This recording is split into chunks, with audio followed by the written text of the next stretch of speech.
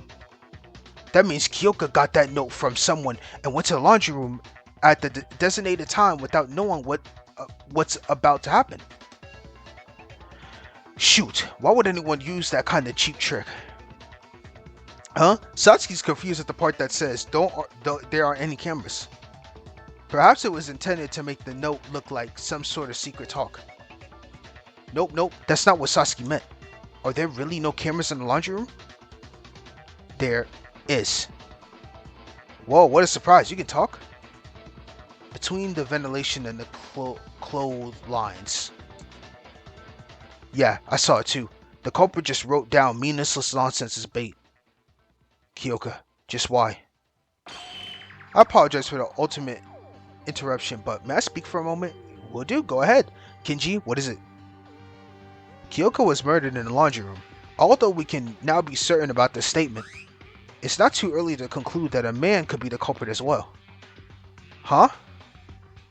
While it is possible for a man to commit the murder in the laundry room and carry the body to the restroom, recall the fact that Kyoka was not merely lying on the restroom floor. She was hanged by a rope attached to the ceiling. Have we forgotten this already? Oh, you're right. The murder could have been done somewhere else, but you have to enter the restroom to collect the rope to the ceiling. So the culprit really is a girl then. What? Are we back where we started? Seriously, guys, you want to think the culprit is a girl that bad? No, but Kinji is not wrong. It's impossible to tie a rope to a pipe inside the restroom unless you are inside as well. That does make sense. See, the killer is one of the girls. Wait, it's too early to make that conclusion. Can there be any way to hang the body from the outside? If Kinji is right, then the killer cannot be a guy. But if there was a way to refute that logic, I have to come up with, even if the chances are less than 1%. This isn't a drill. A single mistake can kill all of us. If we put our heads together, we'll be able to find that answer.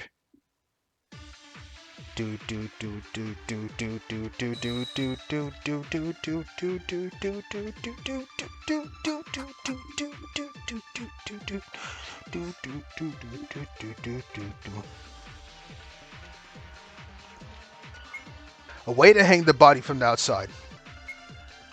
Is that really possible? What if the culprit used a tool for it? It's definitely the hook. Maybe the culprit had a tall height? They must have climbed up the wall. No, stop it, Satsuki. It's a kind of stunt. Satsuki can do it, too. Hey, we're being serious here. Okay, it's definitely, I gotta agree with Ayame's account. Obviously, there's still a possibility that guy's the culprit. If the body could hung without entering the restroom, that would prove the culprit could be a guy too. Don't struggle on your own. There's definitely something to come to think of it. There was another object attached to the rope. Okay, so hook.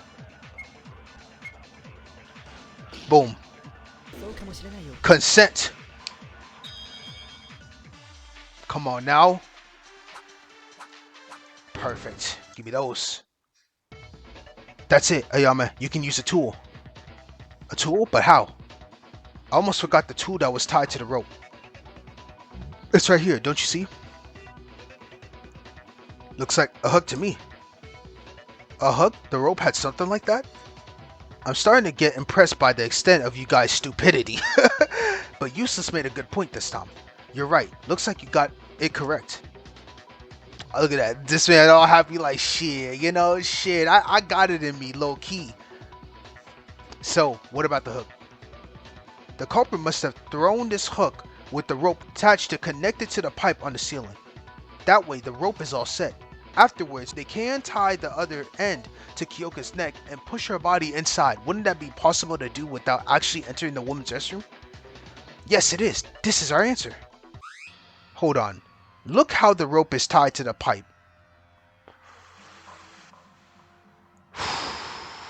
Mitch, you just something else, man.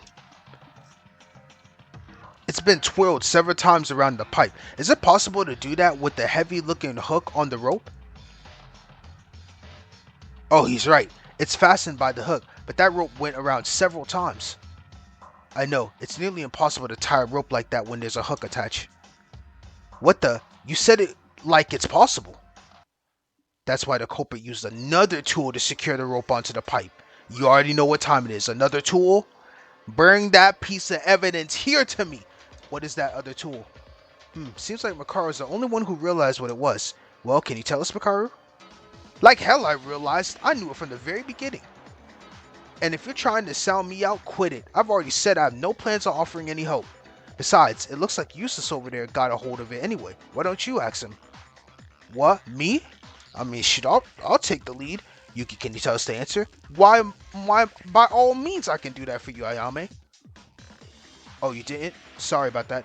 I guess that question was too hard for your non-functional brain. Oh my gosh, she's roasting me, bro. I won't forgive myself if I don't give an answer after hearing that. In fact, I'm sure that I found that object during the investigation, didn't I? A tool that is used to secure the rope from the outside. That tool was, bring that ass here, baby. The damn burst rubber ball. Come on. Come on.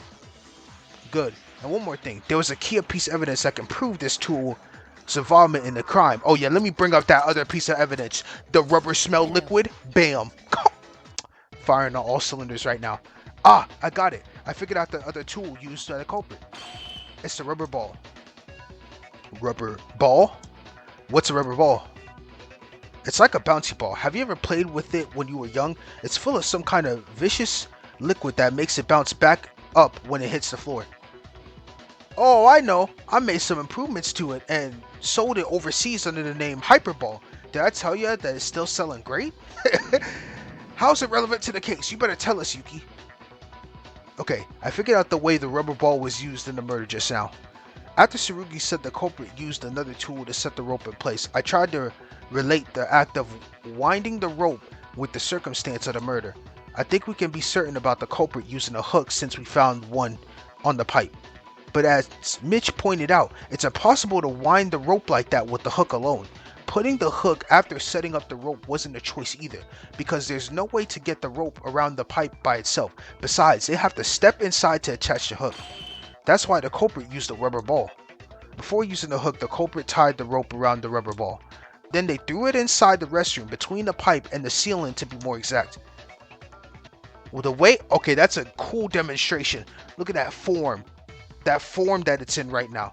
The way the ball would hit the wall, bounce back where it started. Damn, that's so tight. If you repeat this multiple times, you get the rope around the pipe with the ball returning to the entrance every time. All that's left is to remove the ball and tie a hook to throw it on the pipe. But the culprit probably faced something that wasn't part of their plan here. The rubber ball burst because of the pressure from rebounding it off the wall. It spilled its contents all over the wall and floor, which is still left at the scene. This is how the culprit tied the rope without going inside the girl's restroom. The hook and the rubber ball were used to make it look like it was done from the inside. Oh, so that must have been the sticky liquid in the wall. Well said, Yuki. Yeah, I mean, I agree with you. Thank you. Look at that. I'm getting some praise from my goat Kinjo. Well, if our ultimate police officer says so, I guess he's right. Everyone, did you notice something after getting to this point? Notice what? Think closely. We were talking about the possibility of a man being the culprit. It should be the opposite after going through all this. Opposite? My explanation involved the hook and the ball. It was proved that it's possible for a guy to be the culprit.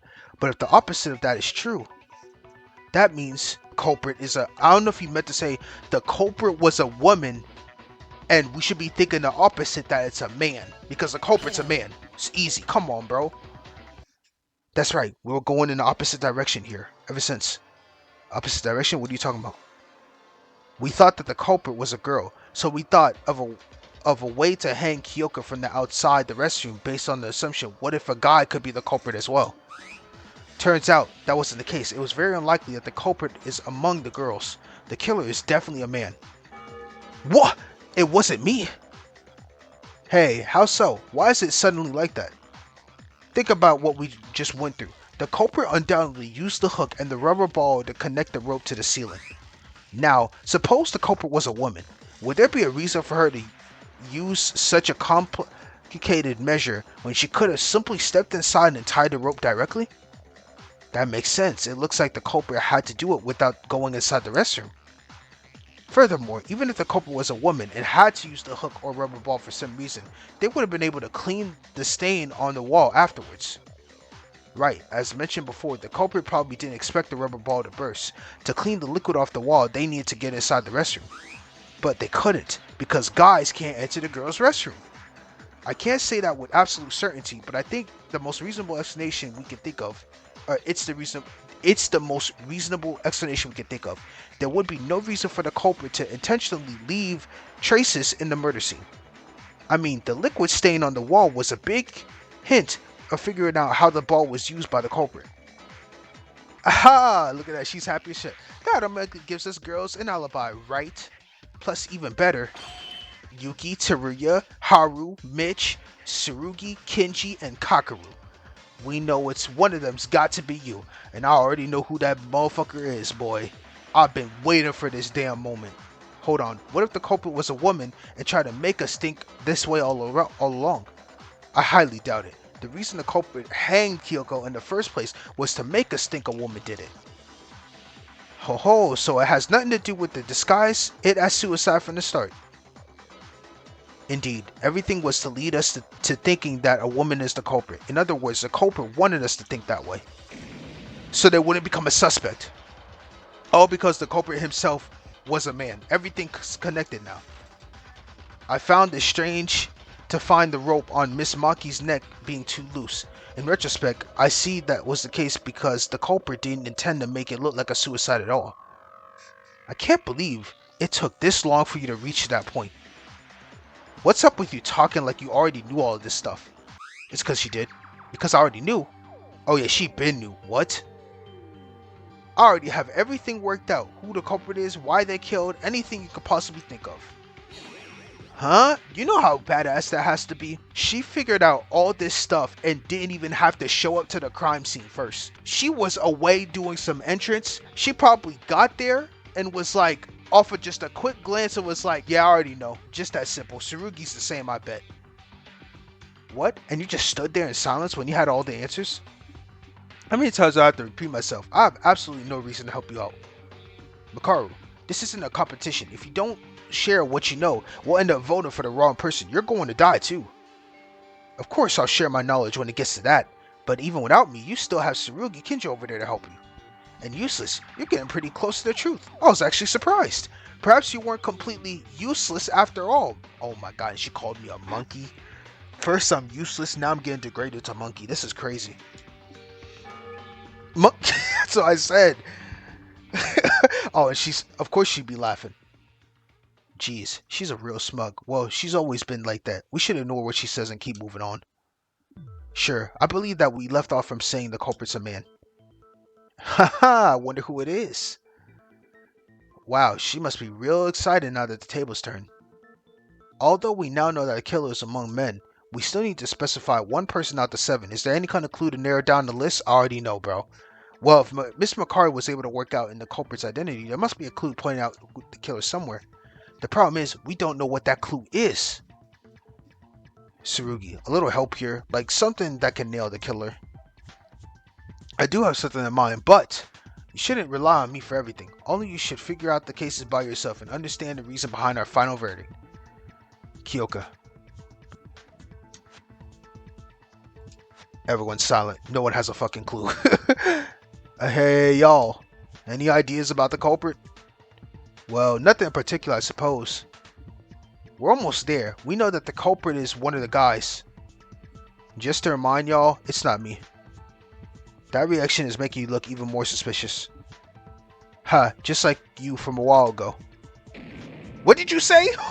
I'm sorry. Hey, Haru, I would have done the same thing. Wasn't that out of character, Kazuna? Since most of you seem to be having trouble with this, let me suggest going around. How about we all think of something else first? Such as, don't you want to know? Why Kyoka died? Why Kyoka had to die? Of course, we do. Kyoka was always full of spirit and a nice friend to us. She didn't deserve to die. To begin with, two people were indirectly involved in Kyoka's death. Two people? Are you implying that there are two culprits? No, I'm saying those two took a part in murder, but they heavily influenced the event leading to Kyoka's death. The point is, someone died as a result of someone's mistake, and the culprit misjudged that stemmed from it. Mistake and misjudgment? I need the help of this of a certain someone to explain this. Yuki, could you help me out? Of course, I got you, brother. Me? Do you remember the conversation we had in the hallway? The one over the nameplates? Oh, you mean that one? Yeah, you told me that you know who caused that change in the nameplates. I don't have the knowledge regarding this matter, so I'd like you to provide us the context. Hello? I got zero idea on what you two are talking about. Oh, okay, I'll explain it to everyone. Yesterday, while all of us were in shock after Monokuma showed us the motive, there was a mirror incident that happened. The people who knew about that incident were me, Haru, and Satsuki, and finally, Kyoka. Huh? Hmm? They don't look like they know it. They're both idiots, so it don't matter. Yeah, I would have to explain. Haru, Satsuki, did you forget what happened before nighttime yesterday? With the nameplates? Oh, that. Oh, you mean that thing with Haru's triple spin? Yeah, would you mind explaining to us what happened back then? I think there's something you didn't know about. I'll tell you when we get there. Okay.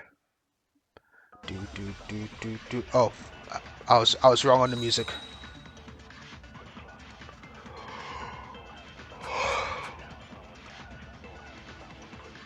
Probably as hard as it count.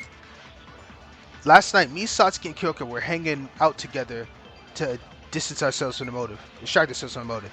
Then I accidentally found out and broke the nameplates. That's true. Teehee, it was really funny to watch. Triple spin.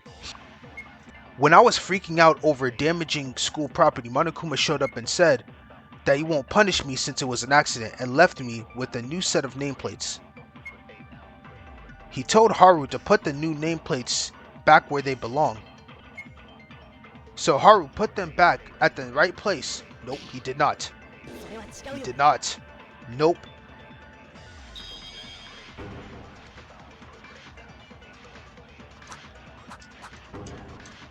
I'm really surviving off one heart here, bro. No, Satsuki, there's something wrong with what you said. Huh?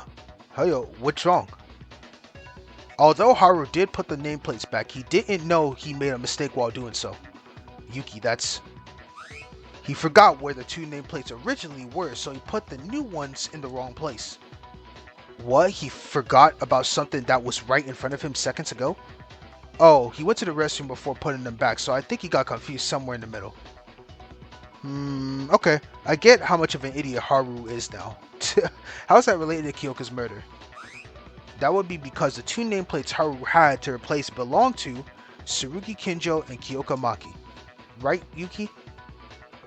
Yeah, right. Kyoka's room was next to mine and Tsurugi's was next to hers. But because Haru thought the other way around, the nameplates on their doors were switched. Mr. Kobushikawa, was it your intent to do so? Anyway, Haru, shouldn't you already know? We talked about the nameplates being switched while we were investigating.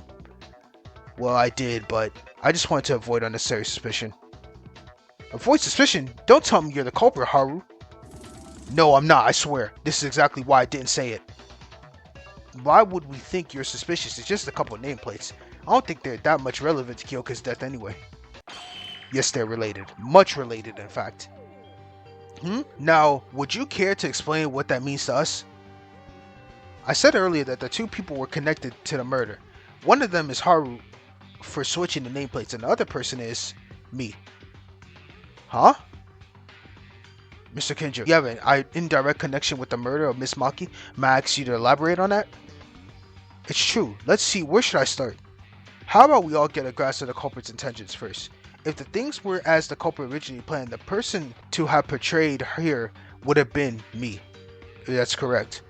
A statement sounds so far-fetched. How come you would to die instead of Kyoko? Because literally, if the nameplates were in the right position, the person who would have slipped under the note would have actually been looking for Kinjo. But this entire time, though, he probably never would have died because he already knew that there was a hidden camera in that room and the person would have been lying. So literally, it was a failed attempt. I'm gonna be so real. Do you remember the torn note that Yuki read to us a while ago? I was able to comprehend what the culprit was aiming for after seeing that note. Kyoko got that note from the culprit and headed to the laundry room at the designated time. There, she was assaulted and murdered by the culprit. Everyone's clear on this, right? Then let me ask, how do you think Kyoko got the note? How did she got the note? Well, maybe one of us casually handed over to her? Kyoko wouldn't have known that the person who gave the note would come after her back then. From where? From who? Where? How? Did any of you ever see Kyoko getting a note from someone? No, besides, there wasn't any time for that. After we got out of the audio-visual room, Kyoko stayed with me and Sasuke until she went into her room for the night. Wait, then Kyoko got a note between 10 p.m. last night and her time of death, which is 6 a.m. this morning.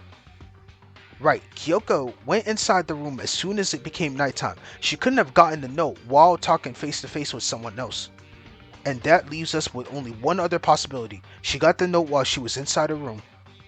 But you can't go inside someone else's room unless you got the key of the owner's permission. Brother, there is literally a gap under the ground, Teruya. Please get your head together, man. Just slip that under there and that's it. Yes, but there is a way to give her the note without opening the door. What? But like that be magic, really? Are y'all all idiots? A way to slip the note in the room without opening the door but you're seen by the owner. That should be pretty simple. Something that any clever kid could think of. Let's see, think about it. If I could stay calm and keep brainstorming, it'd come to mind. Oh, we got Hangman's Gambit. Okay. Would you like to hear more? Absolutely. In Hangman's Gambit, put together a piece of evidence that flashed by your mind. The bottom of the screen will show the parts of you target, words or phrases with spaces in between. Find which letters would go into the blank spaces. Okay, got that. If the letters will move around random slots, so blank spaces, focus gauge will take damage. If your focus gauge is fully depleted, once you choose the correct letter from every blank space, the word will become complete. So, got it. Alright, Handmaid's Gambit. Do do do do do do do do do do do do do do do do. Yep, gap. Boom. Come on now. Come on now.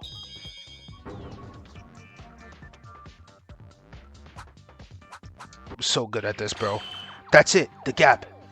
Even when the door is fully closed, there's a gap between the bottom of the door and the threshold. That's large enough to slip a note through. I mean, that's like common sense. So after nighttime, the culprit left the note inside Miss Maki's room through the gap. Right, there would be no one out in the hallway after nighttime and Kyoko would still be awake. Adding a message like, don't exit your room to keep Monokuma from noticing would have been easily dealt with the chance of Kyoko seeing the note coming in and opening the door. That way, the sender would have to reveal himself while still getting the message across. This inequality of information between the culprit and Kyoko made her more vulnerable to deception. You know, it was pretty bold of him to do that. What if Kyoko didn't show up or brought other people with her? The note probably requested to her comes alone to prevent such occurrence, likely coupled with a reason she wouldn't be able to ignore. From the fact that it mentioned the absence of cameras, it must have been something Monokuma shouldn't know about. A way out, for instance. Would any of you refuse to go if someone offers to tell you a way to escape? Hell no. I'm sorry. Maybe if I'm in a situation to know about this, I don't know. But I feel like I'm in a situation where I'm put into a game like this. Or just in a situation where everything's a killing game, everyone fend for themselves. I'm thinking everyone's saying everything is a lie, bro. I mean, you could try to have some trust in people, but it'll be hard as fuck. I ain't gonna lie. Would I go? Yes. True, I would have gone as well. Okay, the culprit sneaked into her room. I get that, but how exactly is it you and Haru's fault? And you see, that's another thing too. Like, if you really wanted to tell, you could have told everybody. Well, I get it. There's cameras. Oh my god, I feel like there's just so many ways that this could be told amongst a group without having to be sneaky about it. Think closely. Most people here didn't know about Haru switching the nameplates until it was said in the trial or noticed after the murder occurred. Which means at the time of the murder, the culprit was unaware of the fact either. Oh, I see. For that reason, you consider yourself and Haruhiko to be at fault. For those who haven't got it yet, we're saying that the culprit killed Kyoka because of confusion. Confusion? What? So it's tied back to what Tsurugi said earlier? Right, I think I know it now. The incident influenced Haru's hand over Kyoka's death. Haru switched the nameplates by mistake, and the culprit slipped the note inside the room without knowing they were switched. Then the culprit intended target was Tsurugi. Come on now. That's right. The culprit never intended to murder Kyoka. The real person he wanted to kill was Tsurugi. That makes sense. The killer saw Tsurugi's nameplate on the door and left the note there, but the room was actually Kyoka's. Does that mean Tsurugi would have died if Haruhiko didn't switch the name? He wouldn't. I'm sorry, he's way too smart for that. He wouldn't have died. Yes, that's why I said Haruhiko and I indirectly caused Kyoka's death. Kyoka, it's all because I was an idiot. It's all because I was dumb enough to mix up those stupid nameplates. Calm down, Haruhiko. It's not your fault. Even if you put the nameplates correctly, Tsurugi would have been in danger. I'm a policeman. It's our duty to ensure everyone's safety. I was careless enough to let Kyoka die. I should have died rather than fallen in my duty like this. No, honestly, I'm sorry, Kinjo, you definitely still would not have been killed. I'm gonna be so real here. You're just too smart for that. Please don't say that. Every person's life must be treated with extreme regard. This is why I cannot forgive the culprit. Not that murderers ever deserved forgiveness, but him killing one of the close friends was absolutely unforgivable. Yeah, I feel the same too. But how am I supposed to take that one of us is the cruel, cold-blooded killer? So, what do you mean by so? Can't you think? Now it's time to say it. You know the identity of the culprit. I know clear as day. I've been dying for this moment, bro. Oh my god, I wish I had glasses. Man, hold on. If I had glasses, I put them things on, right?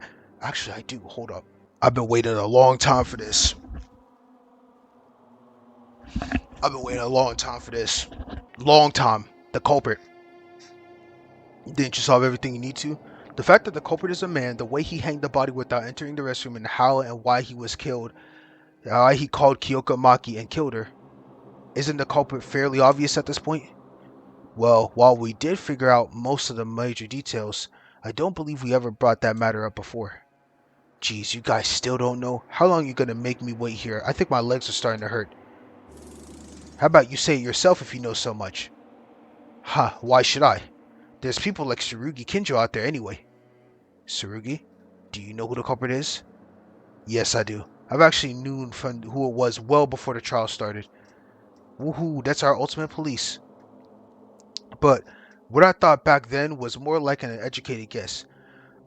Now that I went through these discussions in the trial, I'm confident with what I got. Man, that's epic. How'd you know? I still don't have a clue. I'll try to make it as easy for everyone to understand. So let's go back to when we were talking about the hook and rubber ball. You all know how the culprit used them, right? Of course, the culprit tied the rope to the rubber ball, sent it around the pipe a few times, and then hooked to secure the rope. All it was to make it seem like it was done from the inside. The rubber ball was the decisive factor in my deduction of the culprit. Do you remember Yuki explaining earlier that the rubber ball bursted because it could overcome the pressure? It was probably due to the accumulated damage from the repeated collision within the wall. And here's the question, how much pressure do you think is needed to pop a rubber ball? Well, it depends on which kind you're talking about, but probably a lot. Yep, I'll tell you something that pops too easily will be worthless as a bouncy ball. Hold up, we haven't gotten there yet, so let me take these off real quick. Right, The normal levels of pressure can't leave a single scratch on it, much less make it burst. But the rubber ball still burst just by bouncing it a few times off the wall. That's kind of strange. Was the rubber ball old? When I saw the rubber ball, it was still glossy and shining all over despite its condition. I dare say it was brand new. I'm not done yet, though I didn't place emphasis on this earlier. Think about it. Would it be easy to make a ball go over through a little space between it and ceiling and bounce off the wall and roll right back towards the entrance? Especially when the culprit couldn't afford to fail even once because he was a man. I believe it would be challenging. I don't possess the skills for it in the first place, but even if it did, I wouldn't be able to do it because of the pressure. Fully agreed, but the culprit chose to take that challenge and succeeded nonetheless. It wasn't just a matter of guts, he had confidence and ability to assure his success. In short, the culprit has the ability to throw a ball exactly where he wants to. It's more than accuracy. Not only did the culprit have precise control over when to land the ball, but also the strength to burst it open. But I don't think anyone out the guys look like they have that much strength and accuracy. Judging by his muscles, maybe Kakaru does. Wow, with my daily muscle training, it would be certainly possible for me to burst the rubber ball with my strength. However, just to be clear, I cannot be the culprit. I can't even score a goal right below the basket. Ha ha ha. Then how did the culprit pull off these tricks? Was he secretly the ultimate baseball player? Oh my god, these references, bro. Giving me Leon. No, I think you guys are missing something. I said the culprit made the rubber ball go over the pipe, not through it. Huh? How can you make the ball go over the pipe without throwing it? Wait, I think there's a way. How do you even do that? Superpowers? No. You can kick it with your foot. Yes. It's time. It's time. Your time has come. Your time has come. Your time has come. Oh right, rubber balls are small enough to hold with one hand, so I was actually thinking that the culprit threw it. Huh? Hold on a sec. Kicking with your foot? I knew I had the answer when I reached that point. It seems like some of you got there too. If I'm thinking what is right, the culprit is, but why? Why did he?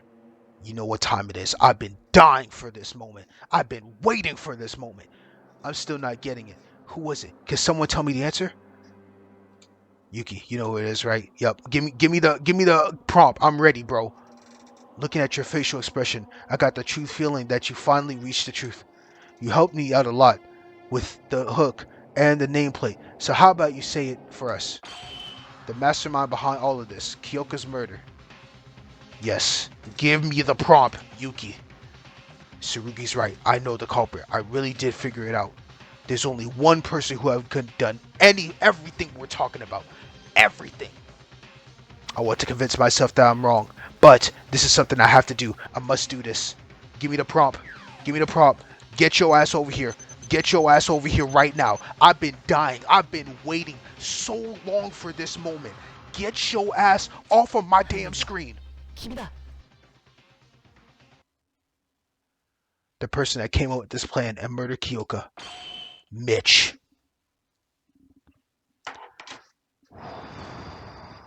Peace is slowly being restored. Peace is being restored. It was you, right? Whoa, what? Yeah. Yeah. Yeah. Oh my god, it's suspended. Wow.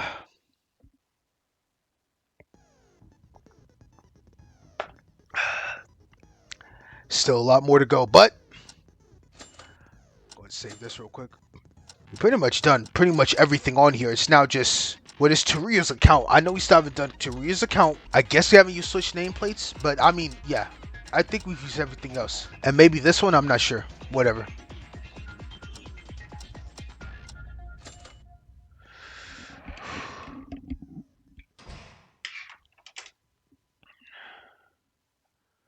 Did you just say I'm the culprit? What? Mitch? Hey, hold on. How does that make me the culprit? None of you guys has the ability to throw a rubber ball exactly where it was targeted enough to power with enough power to burst. But if we're talking about kicking a ball with that much striking accuracy, wouldn't it be impossible for you, right? Especially when you're the ultimate soccer player. Exactly. Ugh. Mitsuhiro's talent was said to be almost on par with that of many professional soccer players. It makes sense for an expert like him to handle with much strength and lighter ball with such ease. Hey, I'm gonna be real.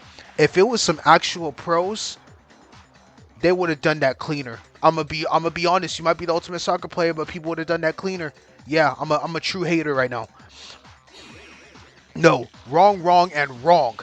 Keep quiet if you're not the expert. Soccer balls and rubber balls are different. And I can't do all that even with the soccer ball.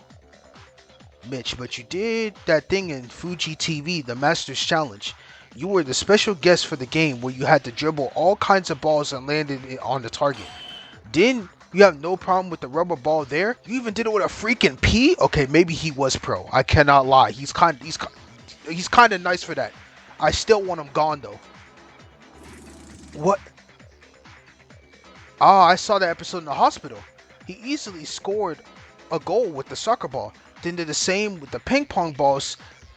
Shuttle, shuttle. I feel like I'm saying shuttlecocks, and one of those large exercise balls, I believe. You saying you can't kick rubber balls? Try a better joke. That was all fake. It was all scripted. How would that even be possible in real life? Do you think I'm God or something? Ooh, big scandal alert. Mitch, are you really the culprit? Did you kill Kyoka? Yeah, plus, wasn't he the one who said the killer would be among the girls? No, no, this is a trap. I know, Yuki's the culprit. He's trying to accuse me with no evidence whatsoever. Mitch, it's over. Please just say it. I don't want to do this any longer. Say what? I didn't kill anyone. And why does it have to be me? Do you have proof? Do you have any kind of evidence that I killed? Mitsuhiro, I doubt you would overreact like this if you aren't the culprit. And you seem able enough to perform that trick using the rubber ball that Yuki mentioned. That's that was this is ridiculous. That's pure speculation. Show me the proof. Mitch seems really messed up right now. But it's true. My argument doesn't have the solid backup. I thought of it by process of elimination, not real evidence. Still, it should be somewhere that one piece of evidence that can nail him down as the killer. I need to point that out, or else we won't go anywhere.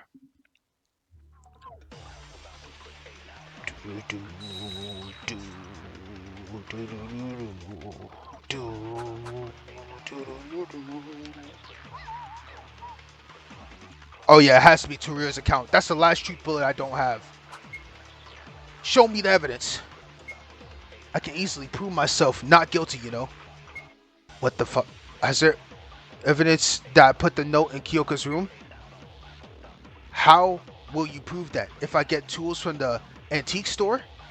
Where's the evidence that I hanged Kyoka? You can't say any of this for sure, am I wrong? Now stop bothering me. Okay, I think it has to be the last one. Huh? I think something Mitch just said doesn't fit with our current knowledge of the case. I don't remember us talking about where the tools came from. Then how come he said something like that? Oh, is that it? Is that it? That's it right there. So he basically outed himself and talked about the antique store. I didn't even have to say anything. I thought it was the last one, but it was not.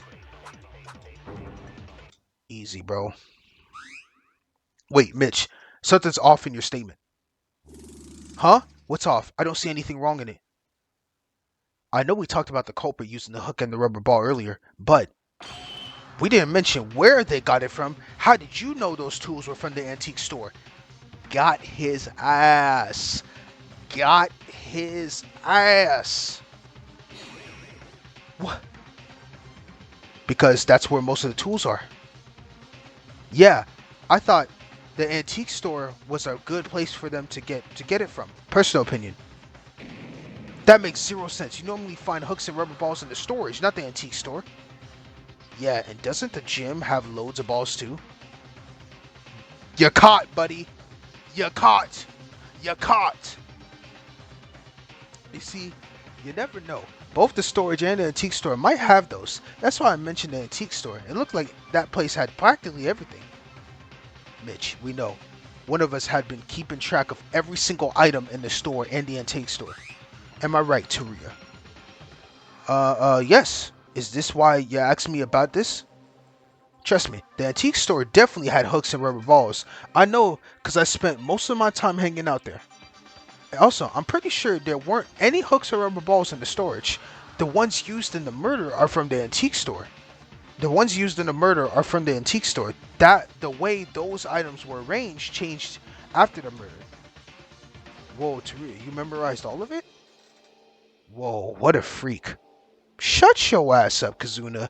Like, this man basically, he was like the last piece of evidence to really prove this man Mitch is gone. Hey, man. Hey, you're my guy. Shut up. It's just a coincidence. And you still didn't show me proof. Show me the evidence. Tangible evidence. Not your stupid guesses. I'm not buying it. You're doing this to the wrong person. Jeez, can't you be a man and just say you did it? Hey, Mitch, will you admit it if we were to show you evidence that you're the culprit? God, I'm not the culprit. If there's no evidence, you can't say I did it. Give me the proof. Proof. Proof. Proof. If he insists, we probably should show him. Yuki, show him the proof you have. Huh? I have the proof? Be patient and think. You do have the proof. You even showed it to us a while ago. I showed the proof to everyone? Is he talking about... It seems I didn't think about it back then, but that can certainly nail Mitch down. I've got to show him what that is. The terminal talk shooting is at the again. Would you like to hear more? In the terminal talk shooting, you must overturn your opponent's baseless arguments by shooting them down and ultimately come up with a concisive evidence that can silence your opponent. When your opponent speech bubble appears, you can press confirm, Z, enter space to destroy it. If not destroyed, the speech bubble will eventually disappear and inflict some damage to you. Every speech bubble that has a certain amount of health represents by the number of objects in its top. If you're out of ammunition, you need to replenish it before shooting. Press shift to reload. Your opponent will take damage every time a speech bubble gets destroyed. If they're out of health, you will be given a chance to deliver the final blow by the chance of words indecisive. But be wary, if your heart reaches 0, your influence gauge will take damage and you must start over. Okay, sounds good. Let's end this bum ass soccer player. Let's get it. You don't have proof. Boom. Come on. Boom. Come on, bro.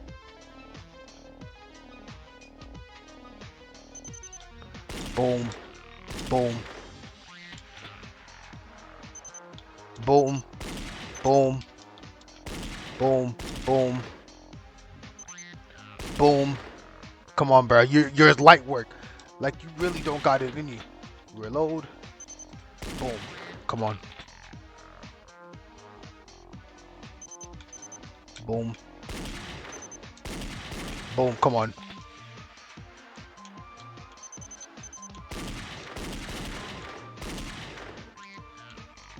Come on, bro.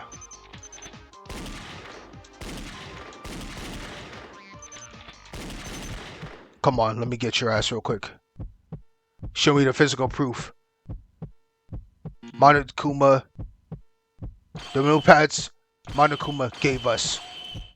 Let's get it. Get your ass gone. See you later.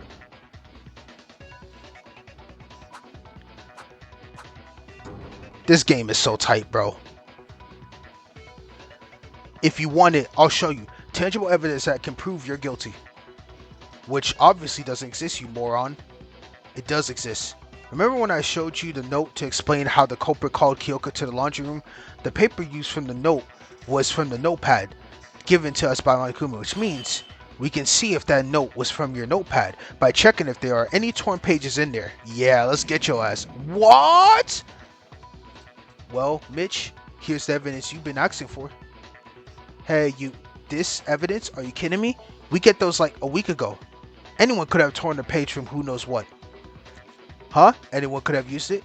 Then we can try matching Yuki's note with the torn sections in your notebook. Oh, that way we can be clear of whether it was from your notepad or not. Well, but Hey, don't think the culprit could have used someone else's notepad. How can you be sure that was from mine? No way, idiot. The notepads were in the drawers in our rooms. How are you gonna get ones without the owner's permission? And if the owner somehow gave permission, even better. That would automatically mean the person who asked for permission is the culprit. Wait, that's you're caught, buddy. Mitch, just admit it. I don't want us to. I don't want us to keep fighting each other like this.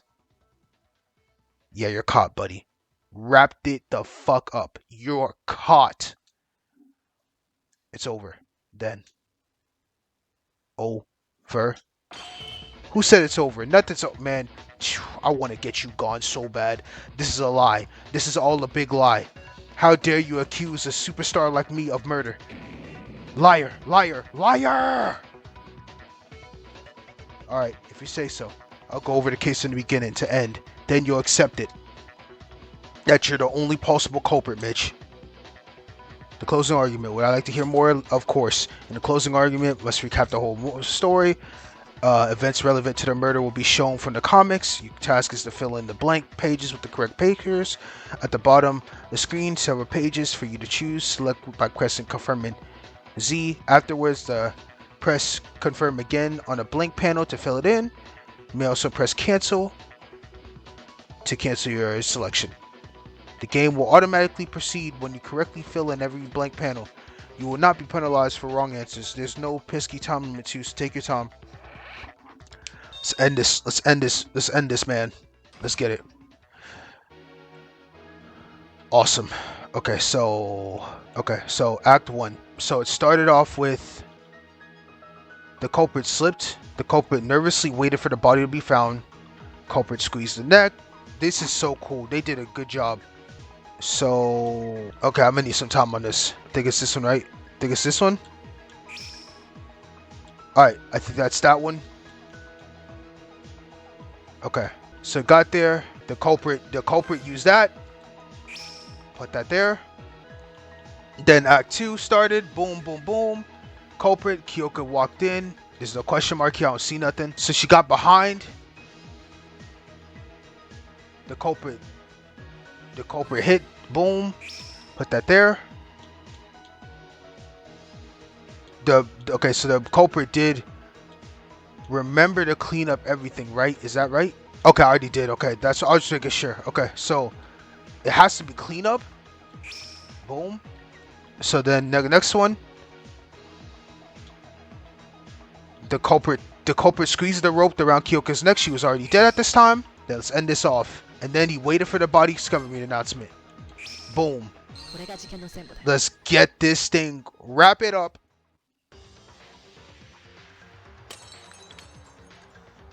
It all started last night. While we were all in shock by Monokuma's motive, Kyoka, Haru, and Sasuke decided to hang out together to distract themselves from the stress. They ran around in the hallway while Haru accidentally broke off 2 nameplates on the wall. Those 2 nameplates belonged to Kyoka and Tsurugi. Haru was panicking over breaking school property when Monokuma showed up to give him a warning. He didn't punish Haru since it was an accident, instead ordering him to replace the broken nameplates with new ones. And here's where Haru made a crucial mistake. After a trip to the restroom, he got confused about where the 2 nameplates originally were.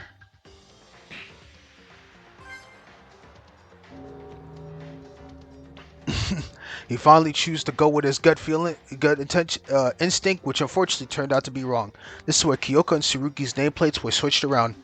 Haru went to his room right after putting the nameplates back, and the nighttime hallway was left empty. At this very moment, someone had to decide against going to sleep and was out in the hallway, secretly heading somewhere.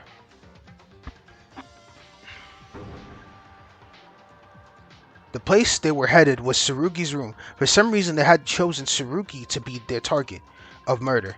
But there was something that they were unaware of. Right before they came, the nameplates outside Tsurugi and Kyoka's room were switched by Haru. So the culprit had actually gone to Kyoka's room. Unaware of the error, the culprit made their first move. They put the note through the gap through the door. It was asked to come out the laundry room at 6 a.m. and contained a lot of false information to make things easier for the culprit. Look at him, happy as shit. Not everyone will be asleep right after nighttime, and it would be easy to spot a note coming in through the door. That's what the culprit was going for.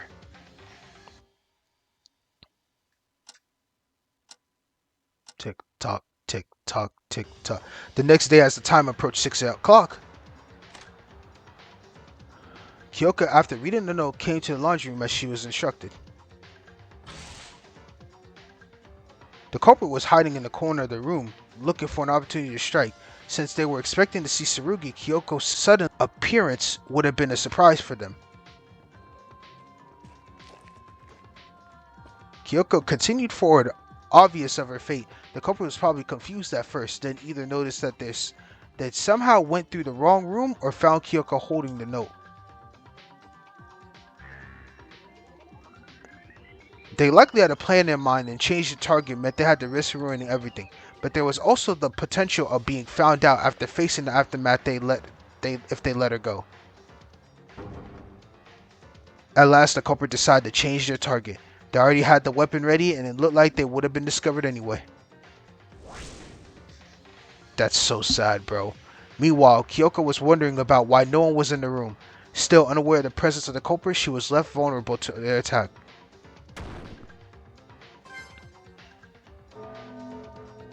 Damn. And fell victim to it.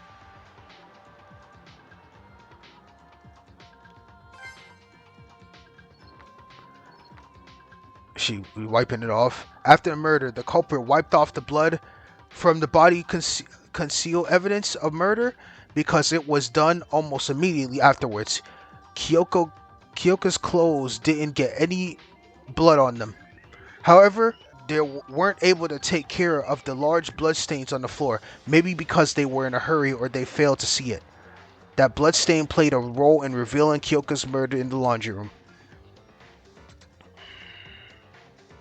I think the culprit forgot about the bloodstain while they were busy moving Kyoko's body. They must have gotten in a panic since they killed someone that wasn't part of their plan.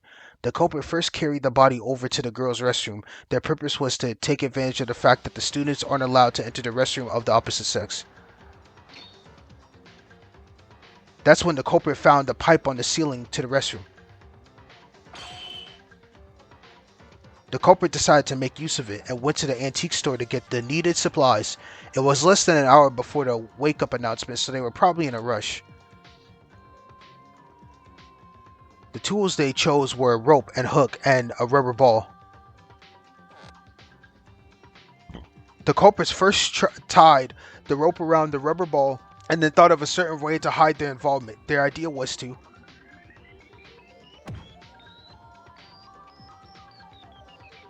tie the rope to the pipe without entering the girls' restroom using the rubber ball. Since the culprit was a man, they were unable to enter the girls' restroom. Monokuma had previously announced that anyone who sets foot in the restroom of the opposite sex will be shot by the machine guns. Yeah, he had some accuracy, I can't lie. But thanks to the fact that the restroom entrance was open with the wall straight across, the culprit was able to tie the rope to the pipe using the elasticity of the rubber ball. It was a risky move, and the culprit wasn't able to step inside to correct any mistakes, and making the ball bounce right through that small gap seemed nearly impossible. But the culprit was confident he could do it. This is because of the ultimate soccer player, they had absolute mastery of all types of balls. The rubber ball bounced across the room and right back to the entrance just as they planned. The culprit repeated this several times to make it look like as if someone tied the rope by hand. And this is where another unexpected event happened. They must have failed to adjust the strength of the kick because the rubber ball grew weaker and weaker after each bounce until it could withstand the pressure and popped. It couldn't withstand the pressure and pop. This caused the liquid inside the ball to be splattered all over the restroom, becoming a key piece of evidence. The culprit would have wanted to get rid of it, but they couldn't do it without going inside the restroom. The culprit nonetheless decided to go on with their plan after they succeeded in tying the rope to the pipe, and the method they used was virtually unimaginable for a normal person. After getting the rope across the pipe, the culprit removed the ball from the rope and attached the hook instead. Then they threw the hook towards the pipe to fasten the rope on it.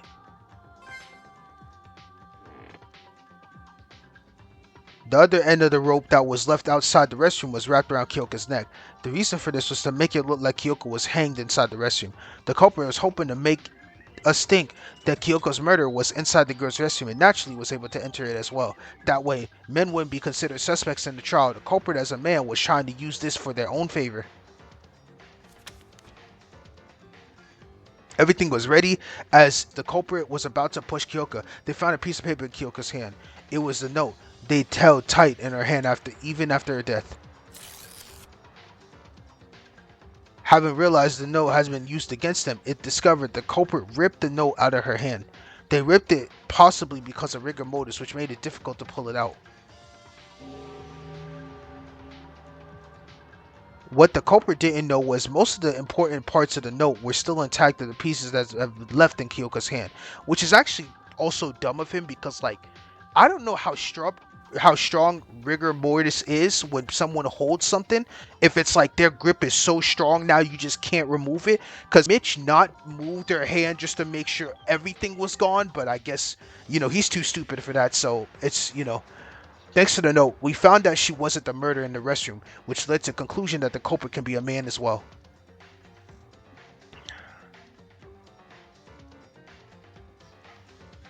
After getting over the risky part, the culprit tried to get rid of the hammer and the rubber ball, but too much time has passed at this point. It was early enough for some of us to get there, early enough for some of us to get up.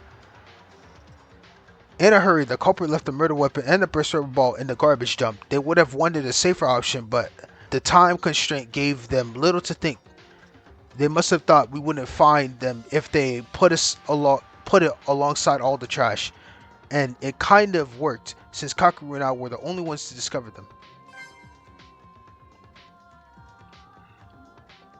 When we started coming out of our rooms, the culprit acted as they had gotten up and waited for the body to be discovered.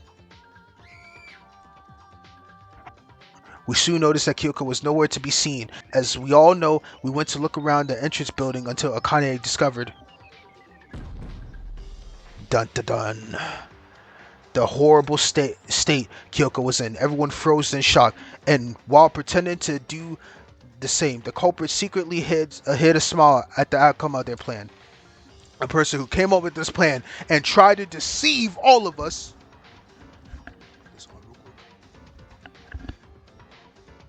Put this on real quick.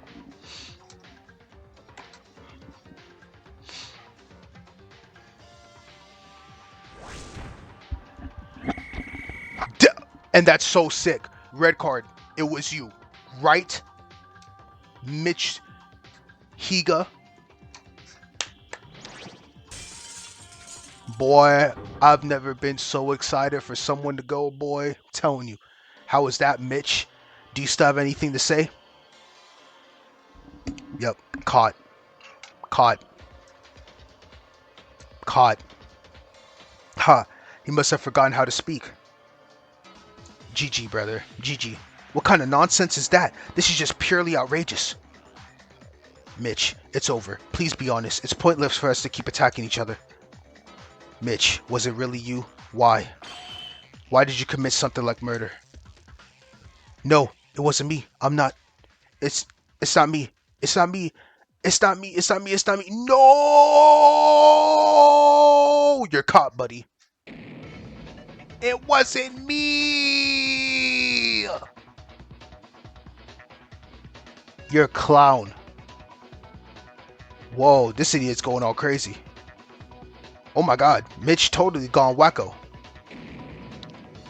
Yeah, buddy, you're caught. I don't even need to say all that. You're just done.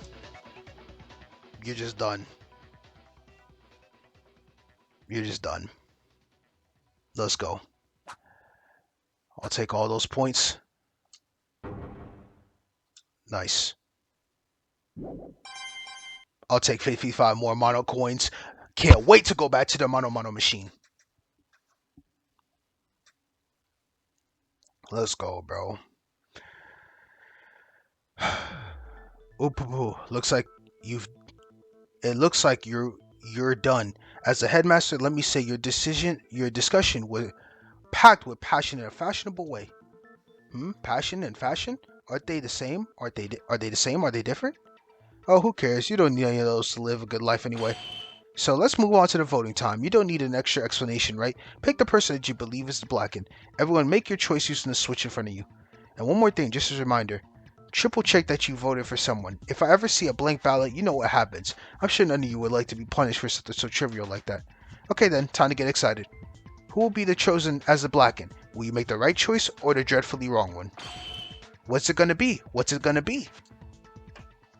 Pack this man up. Pack him up.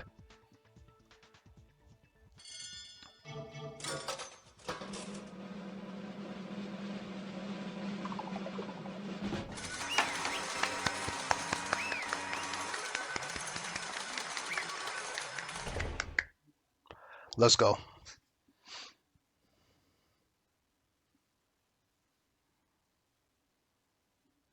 Talking through trials is crazy. And if they're even longer than this, God, my throat might be done. No homo.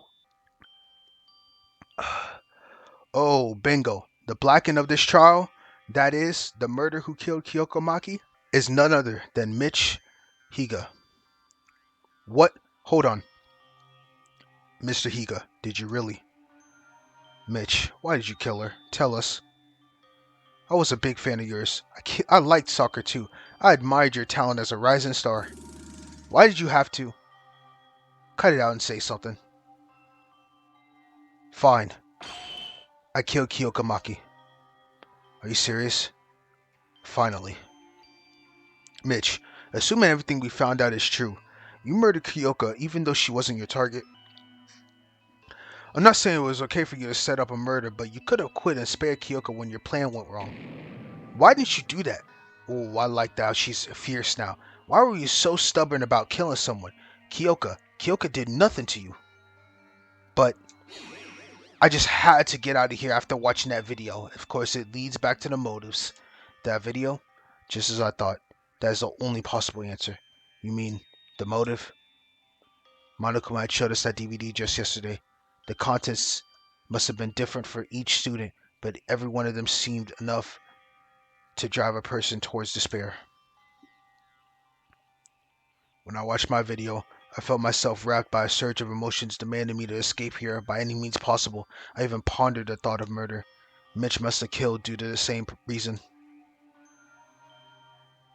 I'm aware of how serious a crime this is. Even a million apologies won't be enough for what I did. But, I had to do it. I had to get out of here, of this place, and for that, I had to murder. Mr. Hero, you bastard! I don't know what you saw in your video, but can you even guess what was on mine? Every soccer stadium in the world being reduced to ashes, terrorists attacked FIFA headquarters, and world-class soccer players had gone missing. On top of that, my home team was also. So, everyone got terrorized and you said, yeah, let me go ahead and kill somebody for that. Bro, you are inside, bro. There is nothing you can. If I hear in my video that a terrorist attack was going crazy, what the hell am I gonna do? How am I even gonna be able to stop that? Are you kidding me? How could such a thing be possible? I'm sorry. That's exactly like my case. Oh, this can't be good. It seems something happened to the well-being of Midas family. What could possibly happen to Mitch? Soccer would have been like the home where he belonged. Witnessing how his old sweet home been completely destroyed would feel. Attack on FIFA HQ? Come on, you know that's what I'm saying. That's nonsense. Right. It doesn't only pertain to yours. All of our videos were manipulated. You shouldn't have fallen for this trap. Ugh. I couldn't stop trembling after watching my video because it was shocking and terrifying as yours. It wasn't just you. It was if it was everyone's fights, even Kyoka. Even though she watched the same absurd video, she was trying to overcome her shock. You asshole. I couldn't help it. Soccer is my everything. I'd even say it's more important than my life. I know murder is wrong, but I just had to see with my own eyes if that video is real, even if it meant killing another person. Let me ask you one thing. Suppose that your plan went without a hitch and you got out. What if you found that video was forged? Then what were you gonna do? You heard about the class trial in the entrance, didn't you? The victory of the blackened is equivalent to the death of everyone minus the blackened. My point is this: by setting off your murder plan, you opt to take the lives of us 14 for your own needs. But were you aware of the full weight of your choice, or at least prepared to face the consequences? I doubt it. Yeah, you're cooked. Cooked. Um, you know what I want to say. You're nothing more than an ignorant moron who wanted to get out of here using soccer as an excuse. Thank you, thank you, thank you, Ray. Thank you, thank you. Logical thinking. Yeah, shut that shit down. Of course, our videos were as shocking as yours, otherwise, it wouldn't even be a motive. If that alone was sufficient to make a person murder, all of us would have done it by now. But in reality, you were the only one who committed murder. What do you think that made that difference? Could it be prioritizing your selfish desires over your so-called friends? Ooh. Ray's hitting on all cylinders right now. Ray, stop. Don't try to make this any more complicated. I ain't gonna lie, I'm fucking with this right now. Are you telling me this idiot got shocked by the DVD and then went to murder somebody without even being mentally prepared? Yeah, he's an idiot. No, I wouldn't deny that, but soccer really was my everything. Actually, it was pretty well planned out. He even managed to come up with a complex trick immediately after murdering Kyoka. Tsurugi being his initial target doesn't look like a coincidence either. You thought his talent would be an obstacle to your plan, didn't you? He thought this out, I can't lie. He thought this out. Bullseye, I suppose. Right. From the beginning, Mitch was willing to murder even without the motive. A malice beyond description. That's what it took. Kyoko's life. But, so what? Does it even matter? Monokuma was the ultimate ringleader behind this. Thank you. You still gotta look at the prime suspect. Monokuma is a bitch, and I can't stand that bear. Monokuma is the one who drove Mitch to that point. You know what, Mitch? Right after watching Motive, Kyoka told me Haru and Satsuki this. Murder, motives, anxiety. Just push him to the side and have fun. That's all I'm saying. Bro, there was so much potential with her. Oh my god, there was so much potential with Maki. Now I'm sad I didn't hang out with her. Because I was definitely thinking about it. I just didn't have the tools, bro. This game's tough because I really actually don't know what kind of, like, items they like for free time events. That way we can all chill out and strengthen our bonds. Kyoka probably got the same amount of shock as you, but she was trying to overcome this situation by getting everyone together. If she had a chance to talk with you yesterday, things could have been different. Why, isn't it so frightening? Who would have guessed that the world-class celebrity is nothing more than a bad-tempered coward? Damn. This is why you should never judge a book by its cover. No one would have ever thought the Mitch Higa would murder. What? What are you talking about? It's your fault. The entire situation, Mitch's murder, it's all your fault. How can you even say that? Don't be salty. What's done is done. Don't you gotta carpe diem? I guess. Oh, what's up with that attitude? If you're trying to fight me, give up. You'll probably end up hanging out with your dead friend anyway. Damn. Besides, you guys don't scare me at all. Shut up, Monokuma. I don't know where you got the balls for that, but someday I'll bring you to justice myself. Tsurugi might be an exception. Gee, look how long you guys have been holding me back. We better get started. Started on what? The punishment. What else would it be? I told you, punishment awaits the loser of the class trial. Punishment, you mean? Execution? Just give me a second. Of course I'm guilty. I deserve death. I deserve any kind of punishment. I know I can't ever make up for my crime. But still, are you really gonna kill me? Sure, I killed Kyoko, but isn't this a bit different? Seriously, you gonna take my life? I can explain. I really must have been crazy. I'm sorry. I'll never do that again. I can rot in jail for the rest of my life. Just don't kill me. Yeah, I'll do anything you want. You can have all the money I earned for playing soccer, okay? I don't want to die. Help me. I don't want to do anything but die. I'm begging you. Please don't. Hey, bro. It's your time. You knew what this wait was gonna... Bro, after hearing those rules and you did what you did and planned out, I'm sorry, Mitch. It's your time, bro. Hey, guys, do something. I'm gonna die for real. This is not a joke. We were all silent. Yup. Let me join in the silence too. Put these right back on for a spectacle. I don't like Monokuma, but I'm locked in for this one. Trust. Notwithstanding Mitch's desperate cries, everyone turned their heads away from him, including myself. Poo poo poo, what is this? Are you scared of dying? Weren't you ready for this when you exactly? You should have prepped yourself. This is what I said. If it's me in a situation like this, I am never even dare to try any of this because the thought of what kind of tactics Monokuma is gonna have done for me, too much. Above all, you disrupted order. You killed Kyoka. Whatever the laws outside may be, the rule here is simple: an eye for an eye, a death for a death. No matter what you do, you can't avoid punishment. Once you're revealed to be the Blacken, you are punished. This is an iron-bound rule. Now save your breath and let us begin. I certainly wouldn't want my students to procrastinate. So I prepared a very special punishment for the Blackened Mitsuhiro Higa, the ultimate soccer player. No, go away! Go away! Let's give it everything we've got. It's Punisher time! No! Yes! Me.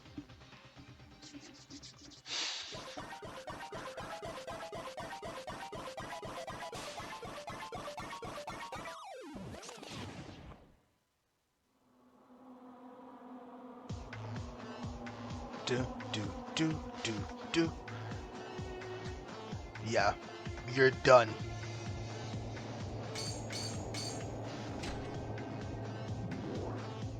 Oh my god, that's so cool though. Red card. Ooh. They are dragging him. They are dragging him.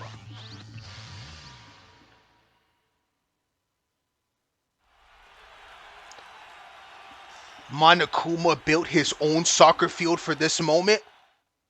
They got him tied up.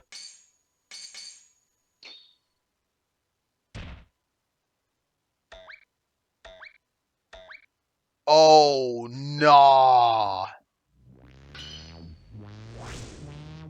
And he's getting kicked in the face? Death volcano shot. Oh my god. They are. What the? Oh, he's done. Oh my goodness. Yeah, he's done. He's done.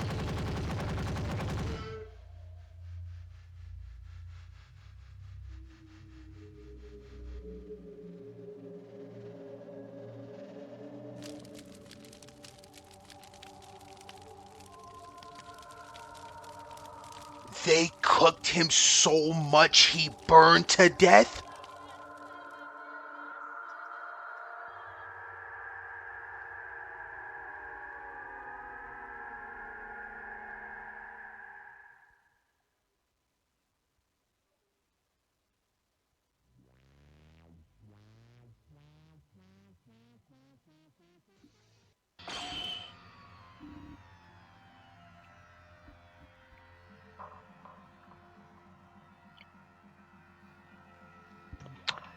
Oh, that was brutal.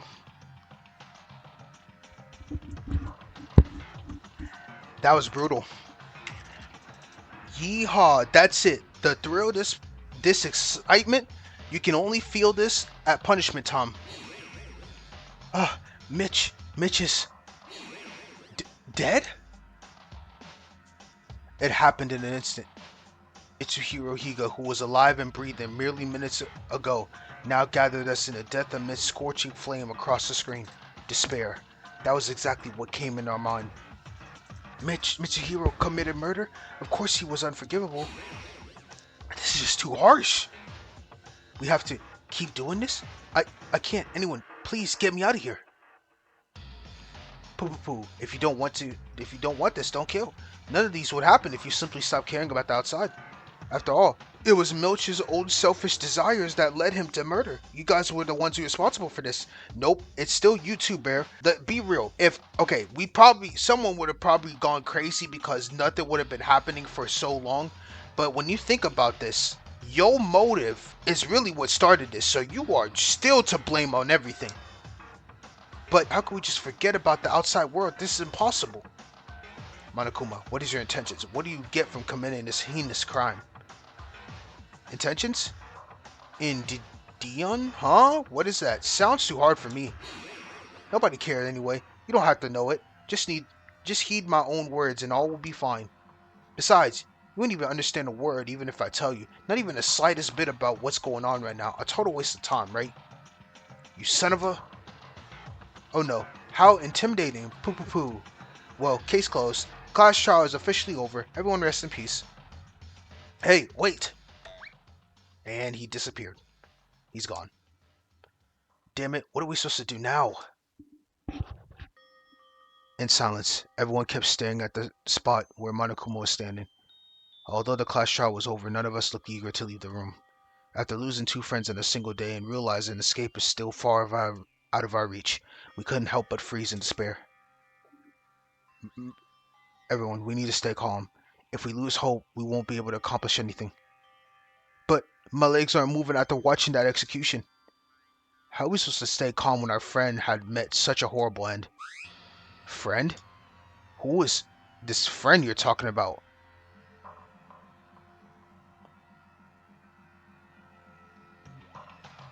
Kinjo? Earth the Kinjo? What? Huh? Who else can it be besides Mitch? You're calling him a friend? I don't get it. Are you calling a murderer your friend? Hey, you're kind of spitting. I can agree with that logic. He killed one of my favorite girls in this game. I can't lie. Like, her to die that early is criminal to me still. But what's wrong with you? Tsurugi? Sure, Mitch killed Kyoka, and he deserved punishment, but he was still our friend for the past few days, right? Yes, he was.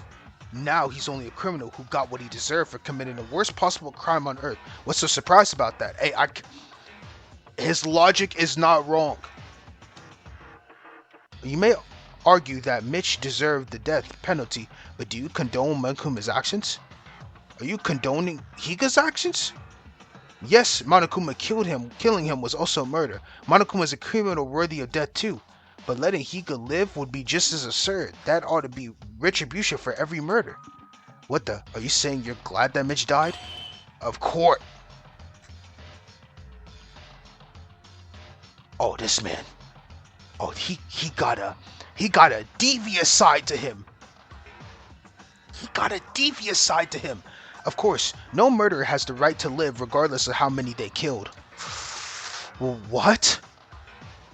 Sure, Tsurugi had said he despises criminals more than anything else, and that his dream is to end all criminals in the world, or all crime in the world, but still, saying he's glad for someone's death, even that someone was murdered, that's insane. Would you say killing a murderer is acceptable? No way. If you kill a criminal, then you'd be a criminal too. However, wasn't Monokuma already a criminal to start with? Oh my god, what is this logic, Kinjo? You're getting crazy on me. When did I say I'll excuse Monokuma's actions? I'm just saying Higa got the thing he deserved. I loathe that bear's scum more than anything, but there's one thing he said I can agree on. An eye for an eye, a death for a death.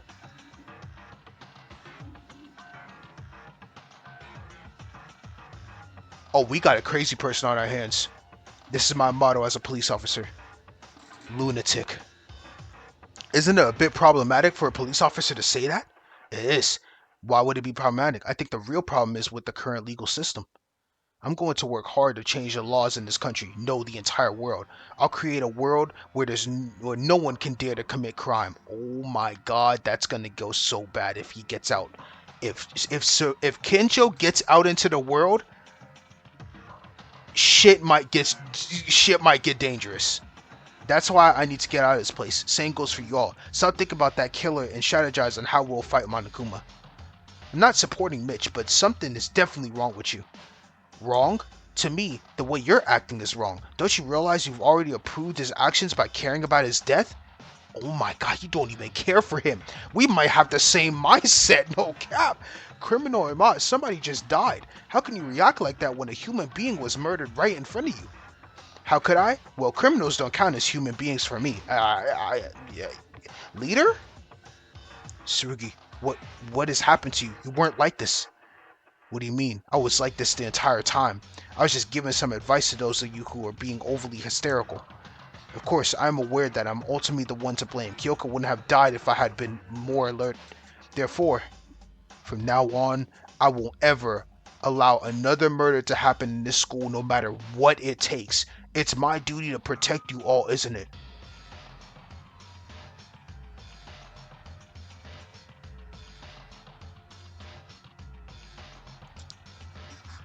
You. Stop. Makako. She spoke. Everyone's exhausted. Let's go to our rooms and rest. Calm down. We can talk again tomorrow. Right. This mind-blowing incident got us all heated up. Let's cool for our heads and talk again tomorrow. Fine. I don't think you can logically. I don't think you can think I don't think you can think logically in this condition either. And thus, our first crash trial came to a close. The worst possible note. If it wasn't for Makako, we might have broken into a fight. Somehow, I feel like everyone went crazy. No, I might be the one who's crazy. Two of us died on a single day. It might be weird to not go crazy. Will we ever get out of this place? Will we ever escape this monstrosity killing game?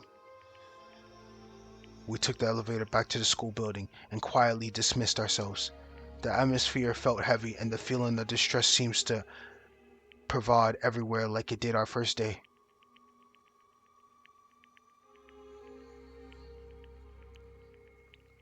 Everything that happened today already feels like memories of a distant past.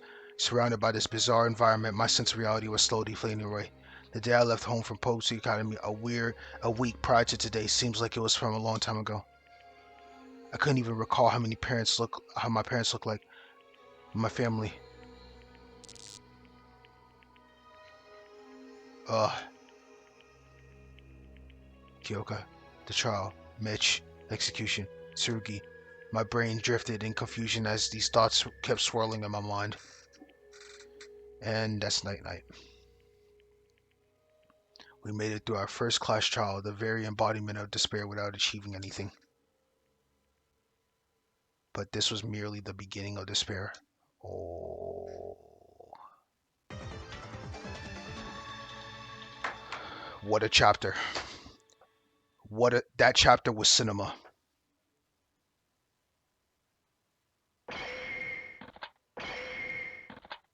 13 survivors remaining. Oh my god. Thank you for playing. Okay, so that was just a demo, and then, I already have chapter 2 through 6 downloaded as well. What a first chapter. That was phenomenal. That was amazing. Wow, that was amazing. This is such a great classic fan game. I cannot lie. This is a great start to it. Oh my goodness. I'm going to definitely have fun with this. I'm just amazed, Like I'm sad Kyoka definitely died. It was one of those where I definitely felt like she had so much potential, especially being a sniper. Now, I know it's hard because you don't have weapons here, but I feel like her thing could have been so beneficial. And Mitch, I can't lie, boy, I'm kind of happy that man gone. I mean, I didn't want it, and no, I kind of was like, yeah, like he was getting on my nerves. It's no cap. But boy, for him to go out like that, I do kind of feel bad for him because he got cooked to oblivion. But this was fun. So I'm gonna go rest I'm gonna go rest my freaking my neck, cause God, that was a lot. So I do want to thank you guys. If you watch this, thank you for watching this video, because if you did spend this whole entire time, I really do appreciate you. You have no idea. Like, I'm really enjoying myself right here. So thanks again for your time, and I definitely hope to see you all in the next video. If you're seeing this by the time, I'm probably already gonna be working on. I'm still gonna be playing this game, but at the same time, I heard the prologue for another fan game that I did not know about is coming out. So I'm definitely gonna check that out and upload that in the video, possibly next after this one. So I do want to thank you all again, and I hope you all have a great rest of your day. So thank you and peace out.